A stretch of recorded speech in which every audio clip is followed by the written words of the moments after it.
यक्ष युधिष्ठिर संवाद।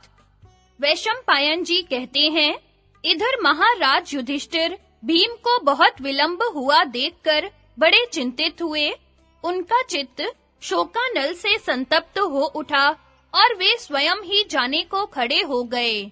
जलाशय के तट पर पहुंचकर उन्होंने देखा कि उनके चारों भाई मरे हुए पड़े हैं।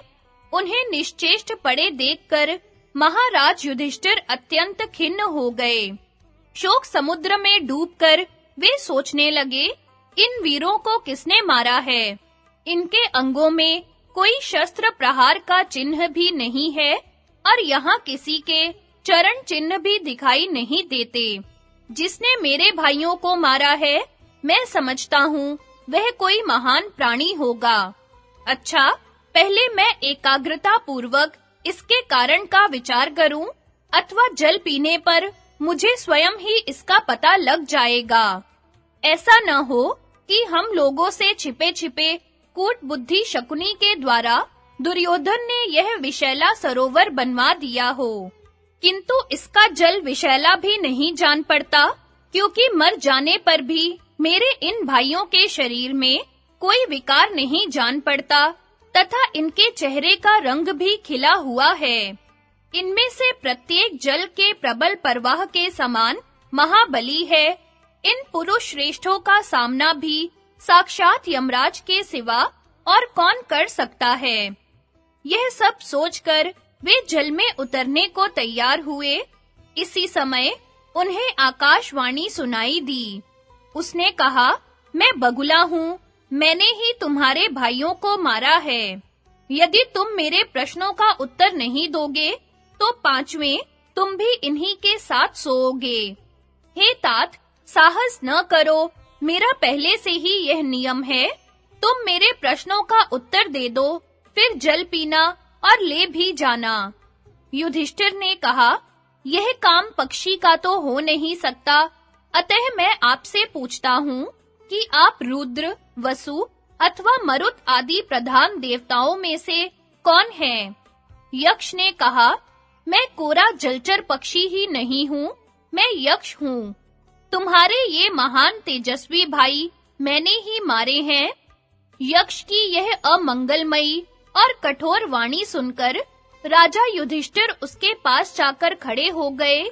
उन्होंने देखा कि एक विकट नेत्रों वाला विशालकाय यक्ष वृक्ष के ऊपर बैठा है। वह बड़ा ही दुर्दर्श, ताल के समान लंबा, अग्नि के समान तेजस्वी और पर्वत के समान विशाल है। वही अपनी गंभीर नादमयी वाणी से उन्हें ललकार रहा है। फिर वह युधिष्ठिर से कहने लगा, राजन, तुम्हारे इन भाइयों को मैंने बार-बार रोका था, फिर भी इन्होंने मूर्खता से जल ले जाना ही चाहा, इसी से मैंने इन्हें मार डाला। यदि तुम्हें अपने प्राण बचाने हो, तो यहाँ जल नहीं पीना चाहिए। यह स्थान पहले ही से मेरा है। मेरा यह नियम है कि पहले मेरे प्रश्नों का उत्तर दो, उसके बाद जल पीना और ले भी जाना। युधिष्ठिर ने कहा, मैं आपके अधिकार की चीज को ले जाना नहीं चाहता। आप मुझसे प्रश्न कीजिए। कोई पुरुष स्वयं ही अपनी प्रशंसा करे, इस बात की सत्पुरुष बड़ाई नहीं करते। मैं अपनी बुद्धि के अनुसार उनके उत्तर दूंगा। यक्ष ने पूछा, सूर्य को कौन उदित करता है? उसके चारों ओर कौन चलते हैं? उसे अस्त कौन करता है और वह किसमें प्रतिष्ठित है? युधिष्ठिर बोले, ब्रह्म सूर्य को उदित करता है, देवता उसके चारों ओर चलते हैं, धर्म उसे अस्त करता है और वह सत्य में प्रतिष्ठित है। यक्ष ने पूछा, मनुष्य श्रोत्रिय किससे होता है? महत् पद को किसके द्वारा प्राप्त करता है?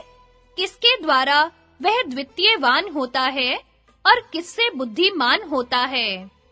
युधिष्ठिर ने कहा, श्रुति के द्वारा मनुष्य श्रोत्रिय होता है, तप से महत् पद प्राप्त करता है, धृति से द्वितीयवान होता है और वृद्ध पुरुषों की सेवा से बुद्धिमान होता है। यक्ष ने पूछा, ब्राह्मणों में देवत्व क्या है? उनमें सत्पुरुषों का सा धर्म क्या है? मनुष्यता क्या है और असत पुरुषों का सा आचरण क्या है? युधिष्ठिर बोले, वेदों का स्वाध्याय ही ब्राह्मणों में देवत्व है, तप सत्पुरुषों का सा धर्म है, मरना मानुषी भाव है और निंदा करना असत पुरुषों का सा आचरण है। यक्ष ने पूछा, क्षत्रियों में देवत्व क्या है? उनमें सत्पुरुषों का सा धर्म क्या है? मनुष्यता क्या है? और उनमें असत पुरुषों का सा आचरण क्या है? युधिष्ठिर बोले, बाण विद्या क्षत्रियों का देवत्व है, यज्ञ उनका सत्पुरुषों का सा धर्म है, भय मानवी भाव है और दीनों की रक्षा न करना असत पुरुषों का सा आचरण है। यक्ष ने पूछा, कौन एक वस्तु यज्ञीय साम है? कौन एक यज्ञीय यजु है?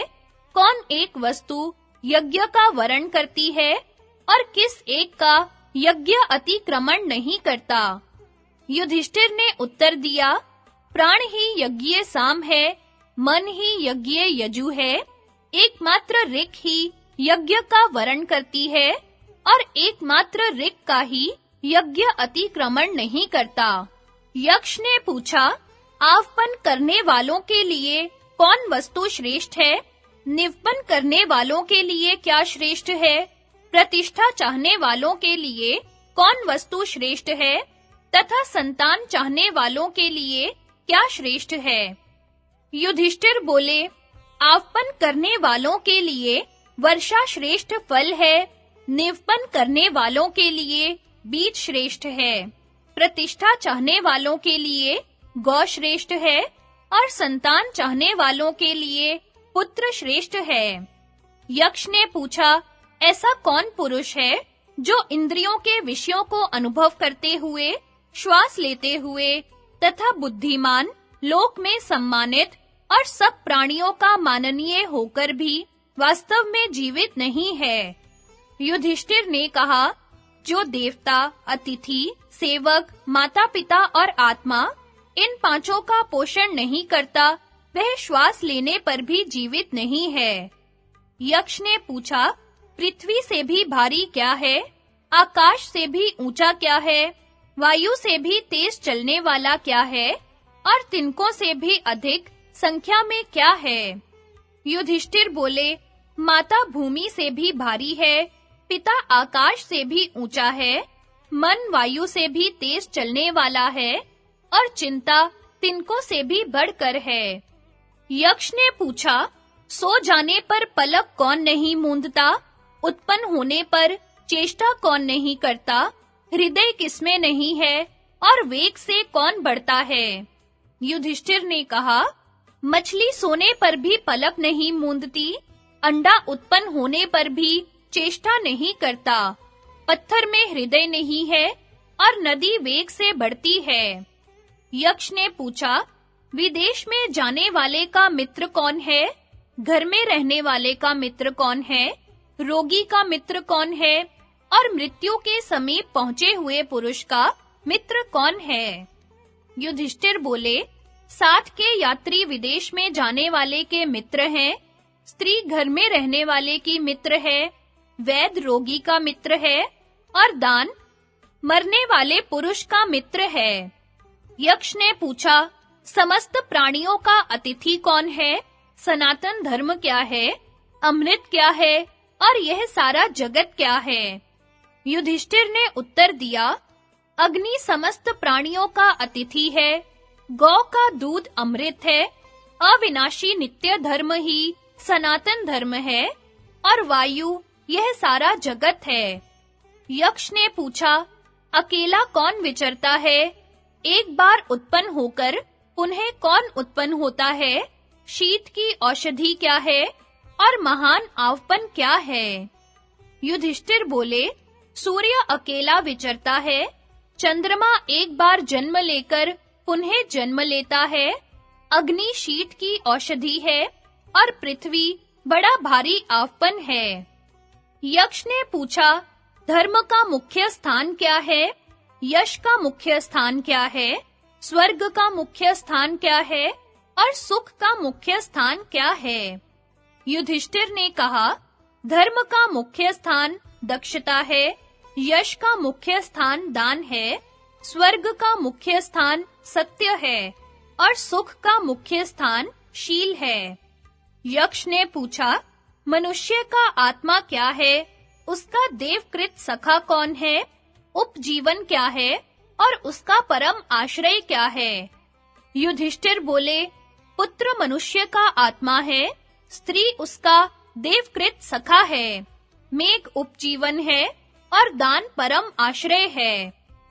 यक्ष ने पूछा, धन्यवाद के योग्य पुरुषों में उत्तम गुण क्या है? धनों में उत्तम धन क्या है?